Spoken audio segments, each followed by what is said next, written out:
Welcome to Thinking Out Loud with Craig, and today we're going to ask the question, what is going on with Tesla's $25,000 car? On the Q4 earnings report for 2021, Elon Musk said that they are not working on a $25,000 car right now. After this comment and the comment about the Tesla bot Optimus subprime, the stock seemed to take a nosedive. I think this is because of a misunderstanding and a nearsighted vision on most people, especially on Wall Street. Wall Street tends to look at short-term gains, and what they are looking at when they're investing is what they can get out of a company right now. I think there's the cycle of people trying to make a quick buck, and so that sort of a mindset is not really suited to investment in Tesla.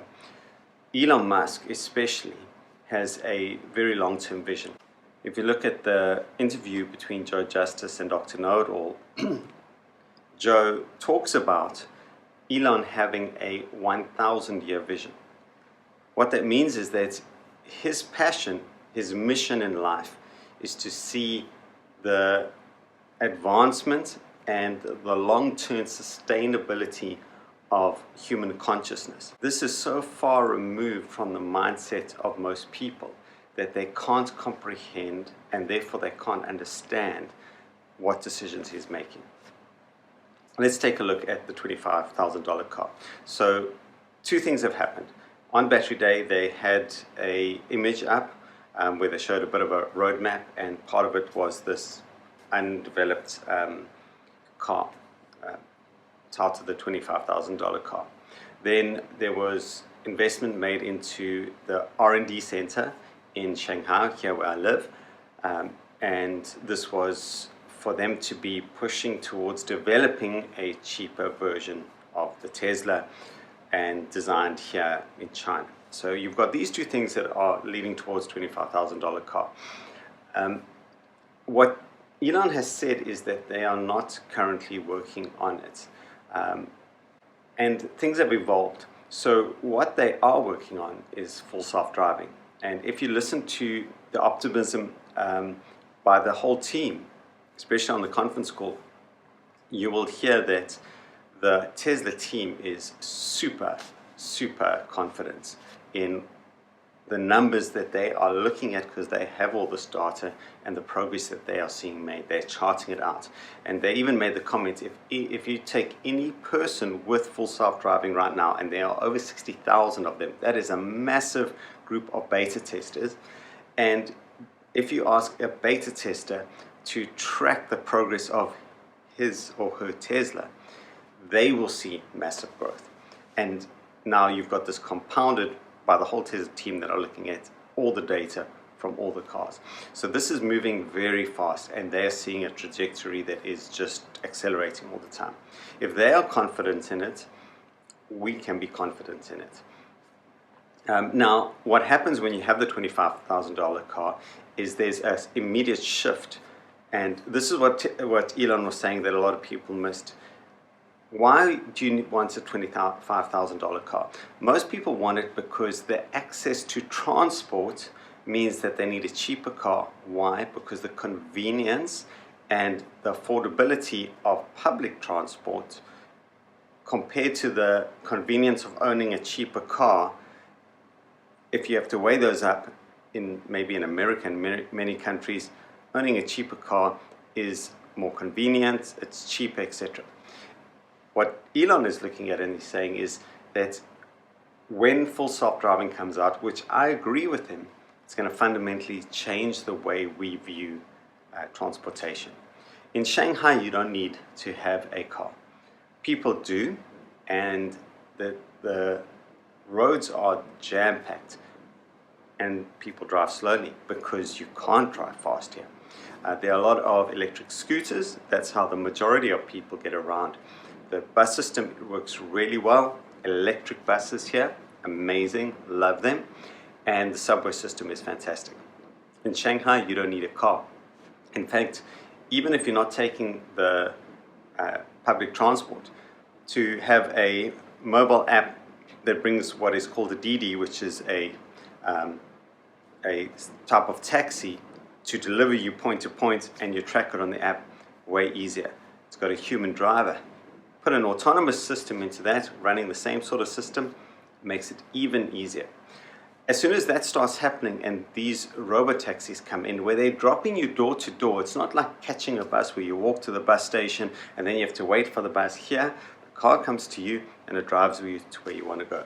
Once you've got that in place, the need for you to have a car drops by orders of magnitude.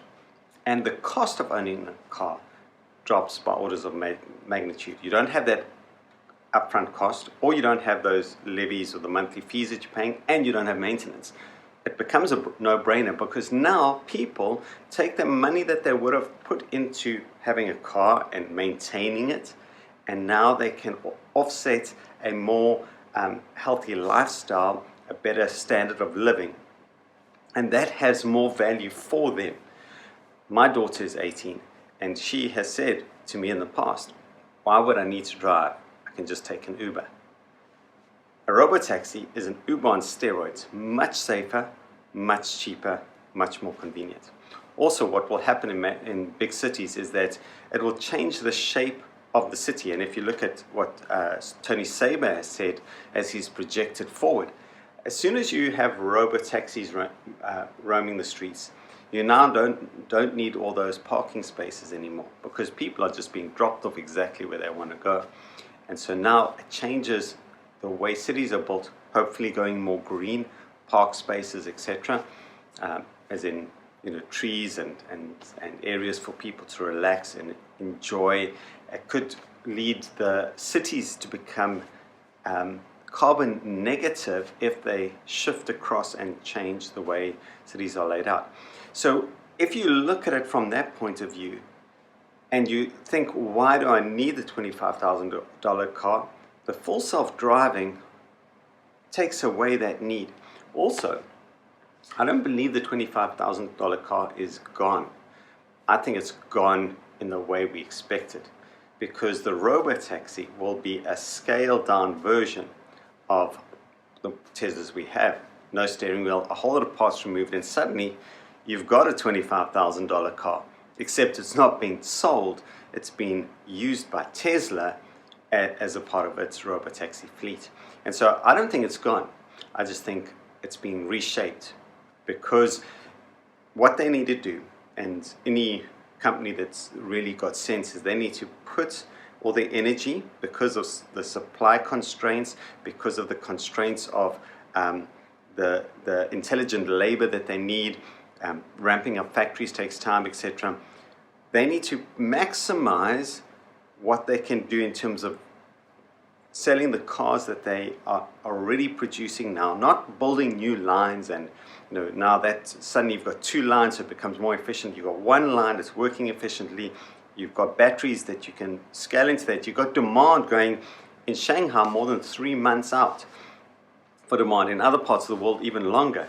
So you've got all this demand. There's no need to go and create a cheaper car which has got a smaller margin. So now, instead of selling a car and making, let's say, $15,000 on that car, now you make a cheaper car and you're only making $5,000, but you can make less now. You're making less Model Ys. Why would you do that? That's an insane business idea. The only thing that's going to happen with a $25,000 car is now suddenly you're going to get more demand. And now what you've got to take away from a profitability sector to put it into something less profitable. That wouldn't make business sense. So while some of us might be thinking, oh, I was hoping to be able to buy a Tesla, now I can't. Actually, in the greater scheme of things, if we think about things from a global economy and a global sustainability, this is the better move. And that's where Elon is. He's not looking at trying to please each person. He's looking at trying to improve life for all humans on the planet. And I think that is the thing that we really need to be looking at. Anyway, in the next video, I'm going to be talking about what's this with the Tesla bot. So do check back in to have a look at that one. And remember that there is a superpower that you have access to that costs you nothing, and that is kindness. Let's spread love. Until next time.